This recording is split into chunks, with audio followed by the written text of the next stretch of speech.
Hello student, ધોરણ 9 Gujarati medium, chapter number 5. અગાઉના લેક્ચરમાં આપણે એન્ડ્રોઈડની લાક્ષણિકતાઓ વિશે વાત કરી હતી અને એ જ વસ્તુ આપણે અત્યારે કન્ટિન્યુ કરીશું. તો છેલ્લે આપણે વાત કરી હતી ફોનને પોર્ટ્રેટ અને લેન્ડસ્કેપમાં ફેરવવાની, એટલે કે જ્યારે તમે ગેમ કે એવું કંઈ રમતા હોય કે એ રીતે હોય ત્યારે ફોનને આડો કરીને એને યુઝ કરી શકો છો. હવે વાત કરીએ, ઇન્ટરનેટ એક્સેસ કરવા માટે તમે ફોનના નેટવર્ક અથવા સાર્વજનિક ઘરના વાયરલેસ નેટવર્ક એટલે કે વાઈફાઈનો ઉપયોગ કરી શકો છો. બ્લૂટૂથ વાપરીને તમે અન્ય ફોન કે લેપટોપમાં ફાઇલની અદલબદલ કરી શકો છો અથવા તમારા ફોન સાથે હેડસેટ, હેન્ડ્સફ્રી કે કીબોર્ડ જોડી શકો છો.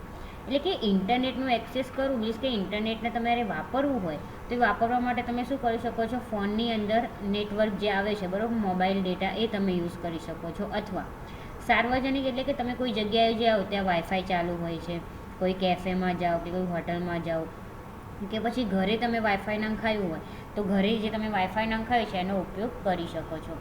પછી જે બ્લૂટૂથ વસ્તુ બરાબર, તો બ્લૂટૂથનું શું છે કે બ્લૂટૂથ તમે યુઝ કરો છો શેના માટે યુઝ કરો છો કે તમારે ફોન કોઈ ફાઇલની અદલા બદલી કરવી હોય, ફોનમાંથી લેપટોપમાં લેવી હોય કે એક ફોનમાંથી બીજા ફોનમાં લેવી હોય એવું હોય, કે પછી અત્યારે બધા સ્પીકર આવે છે, હેન્ડ્સફ્રી આવે છે, હેડસેટ આવે છે બરાબર, તો કીબોર્ડ આવે છે. તો એ બધી વસ્તુ તમારે જો કોમ્પ્યુટરની અંદર ફોનની અંદર તમારે બ્લૂટૂથ ચાલુ કરીને એને કનેક્ટ કરી શકો છો. NFC વાપરીને તમે સંપર્કો, વિઝિટિંગ કાર્ડ અને ફાઇલ્સની અદલાબદલી કરી શકો છો અથવા અન્ય એકમને સ્પર્શીને અથવા તમારા ફોનને હલાવીને ચૂકવણી કરી શકો છો. તો વિનિયોગને કેમેરાનો એક્સેસ હોવાથી તમે કોઈ ફોટો પાડીને તરત જ કોઈ સોશિયલ નેટવર્કિંગ સાઇટ ઉપર અપલોડ કરી શકો છો. કોઈ જગ્યાએ બનાવેલા માલનો ફોટોગ્રાફ લઈ તેના વિશે વધારે માહિતી મેળવી શકો છો. એટલે કે તમે જ્યારે કેમેરાનો ઉપયોગ કરતા હોય તો કેમેરાનો ઉપયોગ તમે જોતા હશો કે ફેસબુકમાં બી તમે ડાયરેક્ટ ફોટો પાડી શકો, ઇન્સ્ટા છે, વોટ્સએપ છે, ડાયરેક્ટ તમારે ફોટો પાડીને ડાયરેક્ટ સાઇટ ઉપર અપલોડ કરવું હોય તો કરી શકો છો. એવું નહીં કે પહેલાં કેમેરામાં પાડો, કેમેરામાં પાડ્યા પછી તમે સોશિયલ સાઇટ ઉપર મોકલી શકો બરાબર. તો જ્યારે તમે આવી રીતે ફોટોગ્રાફ બનાવો છો બરાબર, તો ત્યારે તમને ત્યાં શું મળે, થોડીક માહિતી મળે બરાબર, કે વધારે માહિતી ના હોય. પણ બારકોડ અથવા QR કોડને સ્કેન કરી શકો છો. એટલે કે તમે મોબાઈલ ફોન અથવા શું છે મોબાઈલ ફોન એટલે જો QR કોડ છે અહીંયા તમને આપેલો છે, તમને અત્યારે ખબર હશે કોઈ પણ વસ્તુ તમે કોઈ પણ જગ્યાએ જાઓ છો, ઓનલાઈન પેમેન્ટ કરવું હોય તો ઓનલાઈન પેમેન્ટ કરવા માટે તમારે આવી રીતે QR કોડ આપેલો હોય છે. તો QR કોડ તમારે ત્યાં સ્કેન કરવો પડે છે. ત્યાં ઘણી બધી એપ્લિકેશન્સ છે, પેટીએમ છે, ફોનપે છે, ભીમ છે, UPI છે. તો આ બધી જે અલગ અલગ એપ્લિકેશન છે શેના માટે છે કે તમારે આવી રીતે ઓનલાઈન પેમેન્ટ કરવું હોય એના માટે.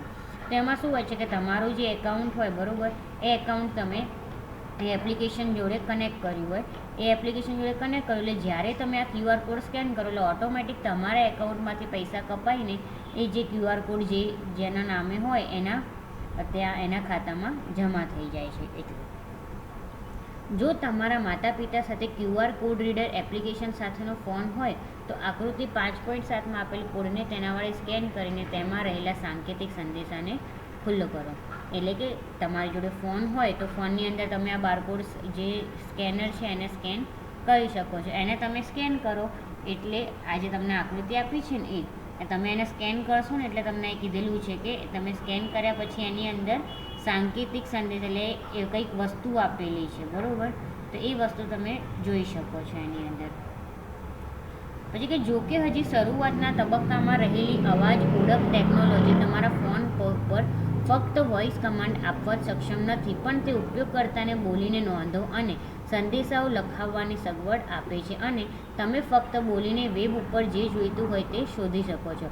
તમને અત્યારે ખબર છે કે ગૂગલનું આવે છે બરાબર, ગૂગલનું વોઇસ રેકોગ્નાઇઝેશન. તો એની અંદર એવું જ હોય છે કે તમે કોઈને એવું કહો કે તમારે જેને ફોન કરવું હોય એનું નામ લઈને કોલ જે તમારે નામ લેવું હોય તો એનો ફોન થઈ જાય. તમારે કોઈને મેસેજ મોકલવું હોય તો તમારા હાથ ખરાબ હોય તો તમે ડાયરેક્ટ કહો કે Google send to message this person, જે તમારે મોકલવું એને શું લખવું છે એ પણ તમે બોલો એટલે એ પ્રમાણે એનો મેસેજ મોકલાઈ જાય બરાબર.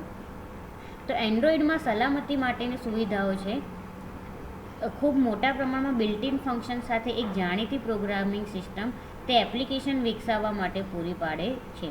એન્ડ્રોઈડનો લાભ, સૌથી મોટો લાભ એ છે કે તે સર્ચ કરવા માટેની મહાકાય કંપની ગૂગલથી સમર્થિત છે, કે જેની પાસે પહેલાંથી જ આ પ્લેટફોર્મ ઉપર એપ્સ વિકસાવવા માટે મોટી સંખ્યામાં પ્રોગ્રામરો છે અને લાખો એપ્સ તેના માટે વિકસાવેલા તૈયાર છે, જેમાં નીચે પ્રમાણેની એપ્સનો સમાવેશ થાય છે. એટલે કે અહીંયા એપ્લિકેશન આપેલી છે: વિવિધ ફોન સંબંધિત કાર્યો, internet surfing, email, chat, social networking, photo editing, audio અને વિડીયો પ્લેઇંગ અને એડિટિંગ, ઓફિસ ઉત્પાદકતા એટલે કે વર્ડ પ્રોસેસર, સ્પ્રેડશીટ, પ્રેઝન્ટેશન, સાદી અને અત્યંત માર્કવાળી 2D અને 3D રમતો વગેરે. એટલે કે તમને અહીંયા કહેવામાં આવેલું છે કે એન્ડ્રોઈડની અંદર તમે કંઈ પણ વસ્તુ સર્ચ કરો તો એન્ડ્રોઈડ શેની જોડે કનેક્ટેડ છે? ગૂગલ જોડે. એન્ડ્રોઈડ ગૂગલ જોડે કનેક્ટેડ છે. એટલે ગૂગલની અંદર તમે જે કંઈ બી સર્ચ કરો તો એની અંદર તમને આવી રીતે અલગ અલગ એપ્લિકેશન્સ આપેલી છે જેનો ઉપયોગ તમે ઓનલાઈન કરી શકો છો. તો સામાન્ય રીતે એન્ડ્રોઈડ ફોનને ગૂગલ પ્લે એપ સ્ટોરનો એક્સેસ છે, જેમાં આ લખાણના સમયે 6 લાખ એપ હતી અને અન્ય કંપનીઓ તેમના એન્ડ્રોઈડ ફોન્સ માટે પોતાના એપ્સ સ્ટોર્સ ધરાવે છે. એટલે કે તમે જ્યારે એન્ડ્રોઈડ ફોન વાપરતા હોય તો એન્ડ્રોઈડ ફોનની અંદર, એન્ડ્રોઈડ ફોનમાં ગૂગલની અંદર ગૂગલ પ્લે સ્ટોર હોય છે, તમને ખબર છે. તો ગૂગલ પ્લે સ્ટોર જે છે એની અંદર 6 લાખ એપ હતી. અત્યારે તો વધારે હશે, પણ જ્યારે આ બુક બનાવી એ વખતે 6 લાખ એપ્લિકેશન હતી. બરાબર. તો અન્ય કંપનીઓ તેમના એન્ડ્રોઈડ ફોન્સ માટે પોતાની એપ સ્ટોર્સ ધરાવે છે.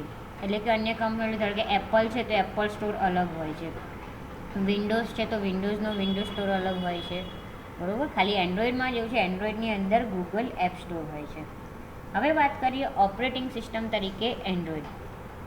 તો આપણે ઉપર ચર્ચા કરી ગયા તે પ્રમાણે દેખીએ તો મોટો તફાવત હોવા છતાં મોબાઈલ ફોન્સની ઓપરેટિંગ સિસ્ટમ એક સમાન સામાન્ય સિદ્ધાંતનો જ અનુસરે છે. તેઓ એક સમાન કાર્યો કરે છે, એક સરખા ભાગ તેમાં હોય છે અને એ જ સામાન્ય ઓપરેટિંગ સિસ્ટમની વ્યાખ્યામાં ફિટ થાય છે. હાલમાં મળતા ટેબ્લેટ 7 ઇંચ અથવા 9 ઇંચ ટચ સ્ક્રીનના હોય છે, જેથી તેની ઉપર કામ કરવું અનુકૂળ રહે છે. એટલે કે એન્ડ્રોઈડ તમે જ્યારે યુઝ કરતા હોય, બરાબર, કે ઓપરેટિંગ સિસ્ટમને કઈ રીતે એન્ડ્રોઈડની વાત કરાય, તો ઓપરેટિંગ સિસ્ટમ એક સામાન્ય સિદ્ધાંતને જ યુઝમાં લે છે. બરાબર. એટલે બંને સમાન કામ જ કરે, એક જ સરખા કામ કરે છે. એક સરખા ભાગ એમાં હોય અને સામાન્ય ઓપરેટિંગ સિસ્ટમમાં એ ફિટ થાય છે. એટલે તો અત્યારે આપણે ટેબ્લેટ જોઈએ છીએ જે 7 ઇંચનું હોય છે, 9 ઇંચનું હોય છે, ટચ સ્ક્રીન ટેબ્લેટ. તો એની અંદર તમે શું કરી શકો છો? કામ કરી શકો છો, જે રીતે તમે કોમ્પ્યુટરની અંદર કરતા હોય તેવી રીતે. તો સામાન્ય પીસી અથવા લેપટોપ ઉપર મળતી લગભગ સગવડ ઉપયોગકર્તાઓને પૂરી પાડે છે. જો કે મોબાઈલ ફોન ઓપરેટિંગ સિસ્ટમ દ્વારા સામનો કરવા પડતા પડકારોમાં, એટલે કે તમારા મોબાઈલ ફોનની અંદર જે ઓપરેટિંગ સિસ્ટમ હોય છે, તમારે શું પડકારો, એટલે કે કઈ વસ્તુ તમને શું કરવી પડે, સામે તમારે એને પ્રોબ્લેમ થતી. એમ પહેલું છે ઉપલબ્ધ મર્યાદિત સ્ત્રોત, એટલે કે નાની સ્ક્રીન, ઓછી પ્રક્રિયા શક્તિ, ઓછી મેમરી અને બેટરી પાવર ટકાવવાની જરૂરિયાત. એટલે કે કોમ્પ્યુટરમાં તમે જુઓ અને ફોનની વાત કરીએ તો અહીંયા આપણે મોબાઈલ ફોનની વાત કરીએ છીએ કે પહેલું છે ઉપલબ્ધ મર્યાદિત સ્ત્રોત. એ પહેલાં છે નાની સ્ક્રીન. એટલે ફોનની સ્ક્રીન નાની હોય એટલે આપણને કામ કરતાં ઓછું ફાવે. ઓછી પ્રક્રિયા શક્તિ, એટલે ફોન હોય, ફોનની અંદર આપણે કોમ્પ્યુટરના જેટલી રેમ ના હોય કે એની અંદર જેટલું કામ કરવાનું એટલું આની અંદર ના કરી શકો. પછી એને જે મેમરી છે, એની જે બેટરી, કેમ કે તમે એવી રીતે સતત કામ કરો તો ફોનની બેટરી પણ જલ્દીથી ઉતરી જાય. તો વિવિધ પ્રકારના ઇનપુટ આઉટપુટ એકમો અને ભિન્ન ભિન્ન પ્રકારના હાર્ડવેર આધાર આપવો છે. એટલે કે ઇનપુટ અને આઉટપુટ જે છે એ અલગ અલગ જે પ્રકારના હાર્ડવેર હોય છે એને આપવાનું છે. તો તાજેતરના સમયમાં ટેકનોલોજીકલ આધુનિકતાની ઝડપી ગતિએ પણ કામને વધુ મુશ્કેલ બનાવી છે. એટલે કે અત્યારે જે ટેકનોલોજીકલ આધુનિકતા છે, બરાબર, એ ઝડપી વિકાસ કરે છે. તો ઝડપી વિકાસ કરે છે એના લીધે જે કામ છે એને કામને વધુ નુકસાન થયું, એટલે કે મુશ્કેલ થયું છે. પરંતુ ભૂતકાળમાં જે કલ્પનીય પણ ન હતું તે કામ કરવા આ વિકાસે આપણને સક્ષમ બનાવ્યા છે અને આજે આપણે એક રોમાંચક યુગમાં જીવીએ છીએ. એટલે કે પહેલાં આવી રીતે કામ નહોતું થતું એન્ડ્રોઈડ સિસ્ટમનું કે આ કે તે એવી રીતે, જ્યારે અત્યારે ફોન બી આવી ગયો, ફોનની અંદર એન્ડ્રોઈડ સિસ્ટમ આવી ગઈ, એની અંદર બધાની જે કામ કરવું એ કામ પોતપોતાનું કરી શકે છે. ઓકે. તો અહીંયા તમારું ચેપ્ટર નંબર 5 છે એ પૂરું થાય છે. ચેપ્ટર નંબર 5 પત્યા પછી અહીંયા તમારા ક્વેશ્ચન નંબર 14માં ક્વેશ્ચન્સ છે, એટલે કે MCQs છે. MCQs એના 4 ઓપ્શન અને એનો જે આન્સર આવે તમારે લખવાનો રહેશે. 15 MCQs છે, જોઈ લો.